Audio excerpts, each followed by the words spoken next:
Yeah, I'll react to that, sure. God, I need a haircut.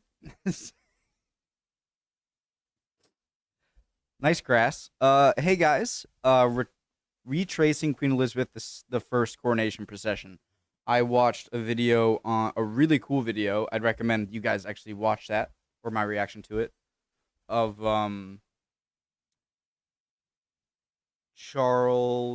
George the Sixth, I think. And I'd like to do a little. I think I've already done a video on Queen Elizabeth II. Rest in peace. But now we're gonna do the OG Elizabeth right here. Let's go. History Hit, awesome channel. Hope you guys are all doing well. The original link to the video, top the description below that. Link to the Discord. Would love to have you. Self. There was far more. The coronation, literally the crowning glory for a king or queen. When they are anointed and recognized by God as the rightful ruling monarch. A great ceremony in Westminster Abbey. But historically, there was far more to it than just the coronation itself. It's not enough just to show up here at Westminster Abbey and have an archbishop put a crown on your head. You've got to show people who's boss and convince them that you will rule in such a way to keep them happy and also keep them on side. So how do you do that? Well, 450 years ago, it meant a lot of pomp and pageantry and a healthy dose of military might. It was achieved with a massive coronation procession right through the heart of London. I'm Tracy Borman, Royal Historian and Joint Chief Curator of Historic Royal Palaces.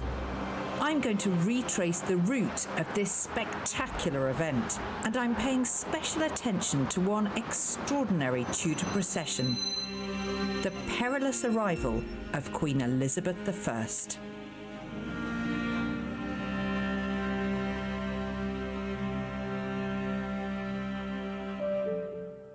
450 years ago, the most important coronation event happened the day before the actual crowning, setting the seal on the monarch's relationship with the capital and their people. It was the coronation procession, a spectacular event full of meaning and messages for the reign to come. And key to that event was this place, the Tower of London.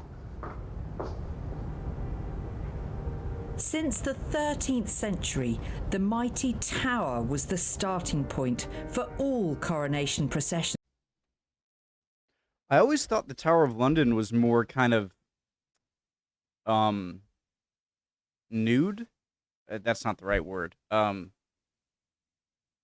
Just I thought it was more like it was like right on the walkway. I didn't realize there were these other like two extra walls around it. It's my first video. My words aren't going to my brain quick. The mighty tower was the starting point for all coronation processions, including a remarkable Tudor parade. I'm going to look in detail at the procession that began right here on the wintry day of the 14th of January 1559. It was the start of a reign of a famous monarch, but she came to the throne as a young woman with a precarious claim and a very uncertain future. This was going to be make or break for Elizabeth I. God, I like to like put in So how long ago? So 100 years ago, King was the 20s. So 100 years after this was the English Civil War time period. I'm just trying to, okay. Elizabeth's mother, Anne Boleyn, was Henry VIII's second wife, the woman he ended his first marriage for. After she married Henry, she had her own coronation all to herself, complete with procession from the Tower. But the marriage failed. Anne was executed. and her daughter Elizabeth declared a bastard. The succession would fall first to her younger half-brother Edward and then her older half-sister Mary. But by 1559, they were both dead. Elizabeth's time had arrived. Elizabeth spent the night before the procession here at the Tower in the old royal palace, which stood exactly where I'm walking now, long since demolished. The Tower was a fortress, but it also had its own royal residence. Elizabeth's rooms were where this grass is now. Well, it was ironic that she should have to stay here because it's exactly where her mother, Anne Boleyn, had stayed before her coronation in 1533. And for that occasion, Henry VIII had embellished the royal apartments and also added the famous onion domes to the top of the White Tower. It had been a triumphant moment for Anne, but despite giving birth to Elizabeth, less than 3 years later, Anne Boleyn had returned to the Tower. She was tried here for treason, imprisoned in the royal apartments, and then executed. And then Elizabeth herself had been kept prisoner here in the same apartment, so it was probably the last place on earth she wanted to be. But she knew she had to be here to stamp her authority and to start her reign in just the right way. To explore how the powerful symbolism of the Tower was obvious to everyone here that day, I'm meeting my fellow curator, Alden Gregory. Well, I think this is deliberately chosen as the starting point for the coronation procession because it links the two poles, really, of the monarch's power. The Tower is a symbol of the monarch's earthly power, their martial and judicial power. And of course, it's from here that they process through the streets of London to the symbol of the other pole of their power, their divine and spiritual power at Westminster Abbey. So I think that the messaging that goes along with these processions is really clear to the people who are witnessing them. They've got all bases covered, the earthly, the spiritual. They're here to rule, and they have a right to rule. And they rule from palaces and castles like this. So is that particularly the case for Elizabeth I? I mean, half her subjects see her as illegitimate. Is she trying to really emphasise the fact that she has every right to be here as Queen? I think so, yes. I mean, I think this is a symbol of royal legitimacy and a symbol of royal power. It's a very masculine symbol in many ways. It is a symbol of those the martial power of the monarch. So the White Tower is the great storehouse of the nation's arms and ordnance. In fact, it's largely a store of gunpowder during Elizabeth's reign. And of course, every monarch from Richard II before her had processed from the Tower of London. So she's really just filling the boots of her predecessors. It's all about continuity, isn't it, when it comes to the monarchy? It's all about continuity and legitimacy. And this is the oldest symbol, really, of royal power in the country. So this allows Elizabeth to project her legitimacy right the way back to, not only to William the Conqueror, but in fact to Julius Caesar, who mythically is the original builder of the Tower of London. If you want to be accepted as monarch, you have to be associated with the Tower. Absolutely, you have to control the Tower. And of course, having control of the Tower also gives you control of London. If we go back to the coronation procession, part of the purpose of the coronation procession is to reset the monarch's relationship with the City of London, a relationship. Julius Caesar seems to be the most revered human being to ever live. You could say Jesus, maybe. Yeah, probably. Well, definitely. But other than a religious figure, it just shows you how much how big of a deal Rome was when it was around, that everyone following in Europe, especially, just wanted to relate back to Caesar or Augustus. That historically could be quite fractious. So having control of the Tower of London, I think, also gives them at least a symbolic sense of control of London itself. And probably, therefore, of England. Indeed. The night before her coronation procession, Elizabeth slept in the Tower. Her elder half-sister, Queen Mary, had died only 2 months previously, but the portents seemed right for a January coronation. Traditionally, a monarch would choose a saint's day or some other holy day for their coronation. Not so Elizabeth I. She consulted her astrologer, Dr. John Dee, who chose the date of the coronation according to the movement of the stars and the planets. Nothing had been left I say it's already to over. chance. Royal officers had been involved in the planning with the City of London at every stage. All the messaging, costuming, who went where, was meticulously plotted.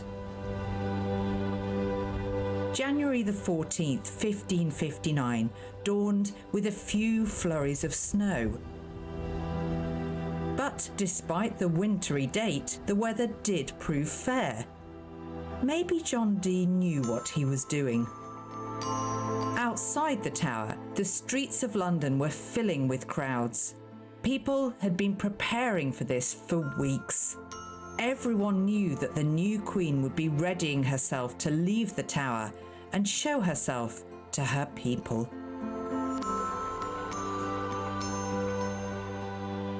And so the procession set off, and you can imagine the anxiety. Was the new queen going to be up to this role? It was the first time that most of her subjects would have seen her first big public performance. And so the stakes were enormously high as Elizabeth set out through the gates of the Tower and out into the busy, jostling streets of the City of London. Look how cool it is, just all the cobblestone and like the unperfectionness, the imperfectness, is that a word? The imperfection, that's a word, of just every little thing just makes it beautiful. Like it's not smooth over here. Look, there's kind of like an incline there. The thing is kind of swerved. It feels like everything's caving in on you. It sounds like I'm describing something awful, but in reality, it's beautiful. Stakes were enormously high as Elizabeth set out through the gates of the Tower and out into the busy, jostling streets of the City of London. I need to An get eyewitness recorded the Henry VIII to Elizabeth timeline people down. I'm so tired of being clueless about all these Marys and Annes, and I really want to do it. the scene. An eyewitness recorded the scene. Upon Saturday, which was the 14th day of January, the most noble and Christian princess, our most dread sovereign lady Elizabeth, by the grace of God, Queen of England, France and Ireland, defender of the faith, marched from the Tower to pass through the City of London towards Westminster. My God, Blackadder got it. London towards Westminster. Blackadder got it perfect, huh? London in 1559 was an extraordinary place. As well as the Tower looming over the city from the east, there was the teeming thoroughfare across London Bridge.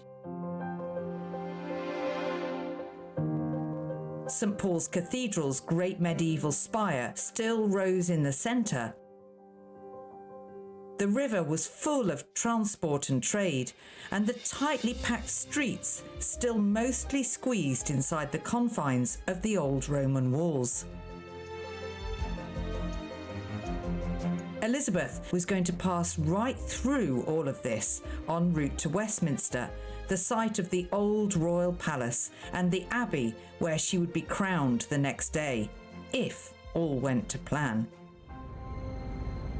The procession started well. We know all the details thanks to some remarkable records of the event. We have some wonderful depictions of Elizabeth's big day. We see her here enthroned in all her coronation finery. But these are particularly interesting sketches because they show the coronation procession. But these are enthroned in all. I thought it was one big diamond. It looks like three. Her coronation finery. But these are particularly interesting sketches because they show the coronation procession. And here at the top, lots of military might. So there are ranks and ranks of soldiers all carrying their weapons, and then more soldiers accompanying this magnificent procession. But then a beautifully detailed sketch. Now, what really stands out to me is Elizabeth is underneath a canopy, and she's the only one in the whole long procession who is. So this is deliberate to draw all eyes to her. She's special. She is God's anointed. And she's already wearing a crown. That's quite interesting because she knows that her position is contested, that at least half of her subjects think she's got no right to be queen. She's a heretic, she's illegitimate, the daughter of Anne Boleyn, the scourge of Christendom, and yet here she is, about to take the throne. So she needs to go to town, and she certainly has. You see at the top there, these gentlemen, they've all taken off their caps in reverence to her. And I'm particularly interested in this gentleman here, right at the back of the illustration, following directly behind the Queen. He is Robert Dudley. He has known Elizabeth for some time. They were both prisoners in the Tower. And of course, he is going to rise to become the new Queen's principal favourite and, it's rumoured, her lover. There's a really detailed written account of Elizabeth's coronation too by Richard Mulcaster, who worked at impressive speed and turned out what I have to say is a rather flattering account of the whole day. He's clearly very impressed, or pretends to be, and he describes in minute detail every single stage of Elizabeth's journey from the Tower of London to Westminster Abbey. And sorry, just before, this is what this is what I love about the prevalence of everyone has a camera. Everything's there aren't drawings, there aren't paintings to depict significant historical events, and so we get to see stuff as bare and naked as it should be. And I know they don't have the technology back then, obviously, but I'm sure there's going to be some kind of tweaking here and there to make it seem a little better, or in some cases, different events a little worse. Or nothing went wrong at all, according to him. Everybody is delighted that right she there. is the new Queen of England. And there's one particular tableau or part of the procession that he describes in great detail, and it's very clear from this that it's the absolute centerpiece of the whole procession, and I'm going to go to the site of it right now.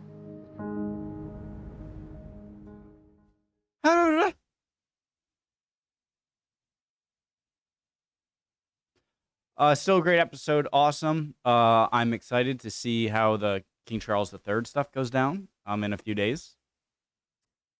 Less than a week. When is it? The 6th? 5th? No, 6th? All right. Love you guys. Hope you're all doing well. Hope you learned something or can teach me something in the comments. I really want to learn more about the Tower of London. I just always picture a prison. Dungeon, you know, and also the confusing names from Henry VIII to Queen Elizabeth. Would like to get those down. All right, so see you guys next time. Bye, guys.